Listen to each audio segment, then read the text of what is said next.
যত মানুষে গান শুনবে, সিনেমা দেখবে, তোর উপরও তো গুনাহ আসবে। সামান্য কয় টাকার জন্য এত গুনাহ, কিভাবে তুই এটা পরে আল্লাহকে রিপে করবি? আর মানুষের গুনাহ তো এটা মানুষ রিলেটেড, তো সমস্যা। আমাকে বললো যে কাকা আমি না দিলে অন্য কেউ তো দিয়ে দিবে, তাহলে ইন্টারনেট ব্যবসাকে কি বলো কাকা বলো? তার মানে তার এটা হারাম, সমস্যা নাই, কারণ ইন্টারনেট ব্যবসা তাহলে কি মানে এরকম।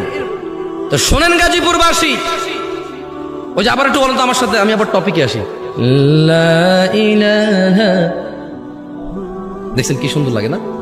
মাশাআল্লাহ। এটা হচ্ছে আমাল, এটা হচ্ছে কি, এটা কি, এটা মানুষ ব্যক্তি আমল করবে। আমি আসতেছিলাম যে লা ইলাহা ইল্লাল্লাহ এটা কত বড় জিকির সেটা বলতে আসতেছিলাম, এই এতগুলো উদাহরণ। তো কিয়ামতে আল্লাহ এক ব্যক্তির সামনে 99টা অপরাধের দফতর খুলবে এবং আল্লাহ তাকে বলবে যে বান্দা তুমি কি এই অপরাধগুলো করেছো? বান্দা বলবে হ্যাঁ ইয়া আল্লাহ, এই সমস্ত অপরাধগুলো আমার, আমি স্বীকার করছি। আল্লাহ তাকে বলবে তার আমাল নামায়